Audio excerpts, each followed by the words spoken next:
আসসালামু আলাইকুম ওয়া রাহমাতুল্লাহ। ইন্নাল হামদুলিল্লাহ ওয়াসসালাতু ওয়াসসালামু আলা রাসূলিল্লাহ ওয়া আলা আলিহি ওয়া সাহাবিহি ওয়া মান ওয়ালা আম্মা বা'দ।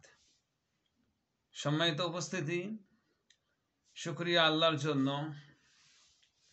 যিনি আমাদেরকে এই শেষ জামানায় আসার, শেষ নবীর উম্মত হওয়ার তৌফিক দান করেছেন। আলহামদুলিল্লাহ। দরুদ ও সালাম বিশ্বনবী মুহাম্মদ রাসূলুল্লাহ সাল্লাল্লাহু আলাইহি ওয়াসাল্লামের উপরে অসংখ্য দরুদ ও সালাম।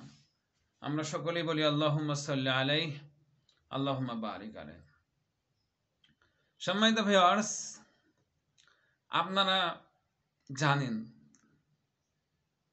রাসূলুল্লাহ সাল্লাল্লাহু আলাইহি ওয়াসাল্লাম বলেছেন, আয-যুলমু যুলমাতু ইয়াউমাল কিয়ামা।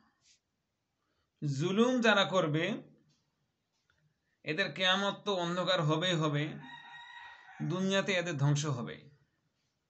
আপনি দেখেন, ফেরাউন জুলুম করেছিল বনি ইসরাইলের উপরে কত বছর, বহু বছর, যুগের পর যুগ অত্যাচার করেছে।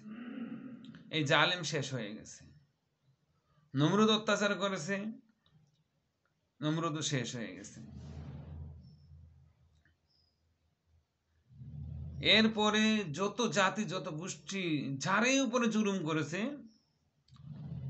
তাদেরকে আল্লাহ ধ্বংস করেছে। আমরা কয়েকদিন আগে দেখলাম যে বাশার আসাদ, যিনি সিরিয়ার একজন প্রেসিডেন্ট ছিলেন, সেও সিরিয়ার মুসলমানদের উপর অত্যাচার করেছে। 1 বছর 2 বছর না, 54 বছর ধরে তারা রাজত্ব করেছে। 54 বছর ধরে তারা জুলুম করেছে মুসলমানদের উপরে। এরপর আল্লাহ তাদেরকে ধ্বংস করে দেয়। আলহামদুলিল্লাহ। বাংলাদেশেও যারা জুলুম করেছিল তাদেরকে আল্লাহ ধ্বংস করেছে। আফগানিস্তানে মুসলমানদের উপর যারা নির্যাতন করেছে তাদেরকে আল্লাহ ধ্বংস করেছে। শ্রীলঙ্কায় যারা অত্যাচার তাদেরকেও আল্লাহ ধ্বংস করেছে। এখন শুধু আছে ফিলিস্তিন।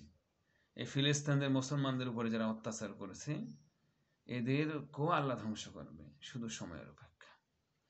ভারতে মুসলমানদের উপর যারা অত্যাচার করেছে তাদেরকেও আল্লাহ ধ্বংস করবে। আল্লাহ বলছে, যারা জুলুম করবে এদের দুনিয়ায় থাকার কোনো জায়গা নেই। এদেরকে আল্লাহ যখন ধ্বংস করে দেবে, এরা আর কিয়ামত পর্যন্ত উঠে দাঁড়াতে পারবে না। আজকে যারা চিৎকার করতে লাফাচ্ছে যে আমরা আবার আসবো, আবার আসবো, আবার ক্ষমতায় বসবো, ভাই, এটা হচ্ছে স্বপ্নের কথা। কিন্তু রাসূল সাল্লাল্লাহু আলাইহি সাল্লামের হাদিস থেকে আমরা জানতে পারি, কোরআন থেকে জানতে পারি, আল্লাহ যাদেরকে ধ্বংস করেছে, যারাই জুলুম করে তাদেরকে আল্লাহ ধ্বংস করেছে। আর এরা কিয়ামত পর্যন্ত আর আসতে পারেনি। আপনি দেখেন, আদ জাতির দিকে আসতে পারেনি, সামুদ জাতির দিকে আসতে পারেনি, হুদ জাতির দিকে আসতে পারেনি। নমরুদ, ফেরাউন, কারুন, হামান, ফেরাউন, দাজ্জাল, আবু জেহেল যারাই ছিল কেউ আসতে পারেনি।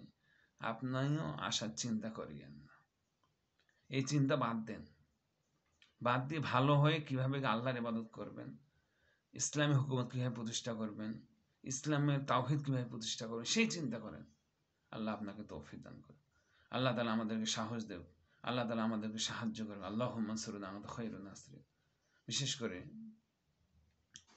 আল্লাহ যেন আমাকে সাহায্য করে, আল্লাহ যেন আমার বিপদে উদ্ধার করে, আল্লাহ যেন আমাকে সমস্ত গুনাহের কাছ থেকে হেফাজত করে। আল্লাহুম্মা আমিন। আল্লাহ তাআলা আমাদের সমস্ত গুনাহগুলোকে মাফ করুক, আমাদের পিতামাতাকে মাফ করুক, আমাদের ভাই বোনকে হেফাজত করুক, আমাদের ইসলাম ভাই বোনদেরকে আল্লাহ হেফাজত করুক, দ্বীনি ভাইদেরকে আল্লাহ হেফাজত করুক। যারা ঋণের মধ্যে আছে আল্লাহ তাআলা তাদের ঋণগুলোকে পরিশোধ করার ব্যবস্থা করে দেব। যেই ভাইরা দানবীর, তারা যেন, যেই ভাইরা ঋণগ্রস্ত আছে তাদেরকে যেন সহযোগিতা করে। আল্লাহ তাআলা আমাদের কবুল করুক। আসসালামু আলাইকুম।